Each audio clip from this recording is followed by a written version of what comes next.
এটি হচ্ছে ওয়ানকেল মোটর, যেটি হাই পাওয়ার উৎপন্ন করার ক্ষেত্রে ব্যবহার করা হয়, বিশেষ করে রেসলিং কার বা স্পোর্টস কারগুলোতে অধিক পরিমাণ, যেগুলো ধরেন পাহাড়ে ওঠানামা করে, সো এক্ষেত্রে অধিক পাওয়ারের প্রয়োজন হয়, এই মোটরটা কিন্তু ব্যবহার হয়। এটি হচ্ছে ইনলেট পোর্ট এবং উপরেরটা হচ্ছে আউটলেট পোর্ট। এই যে ভেতরে ফেস রয়েছে তিনটা, এটি হচ্ছে রোটরের তিনটা ফেস।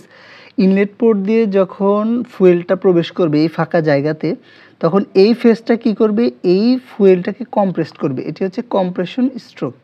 এইভাবে ফুয়েলের ফেস দ্বারা কম্প্রেসড হলে এইখানে পাশে রয়েছে একটা স্পার্কিং প্লাগ। এই স্পার্কিং প্লাগের মাধ্যমে কি হবে, স্পার্কিং হওয়ার ফলে এর পরবর্তী এই যে গ্যাপ রয়েছে এখানে একটা পাওয়ার স্ট্রোক সংঘটিত হবে, যার কারণে কি হবে, এই যে ফেসটাকে প্রচুর আঘাতে অপর দিকে ধাক্কা দেবে, এর ফলে কি হবে, পাওয়ার জেনারেট হবে।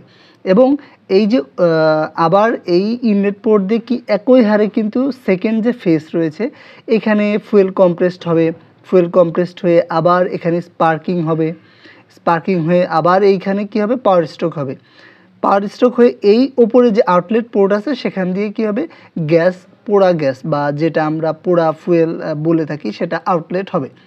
এইভাবেই তিনটা ফেজ কি করতে থাকবে, ঘুরতে থাকবে, এবং একটি ঘূর্ণনের ফলে তিনটা পাওয়ার স্ট্রোক সম্পূর্ণ হবে। এটি হচ্ছে এই ওয়ানকেল মোটরের সবচেয়ে কার্যকর ভূমিকা। এবং একটি ঘূর্ণনে শ্যাফট হচ্ছে ক্র্যাঙ্কশ্যাফট 3 বার ঘুরবে।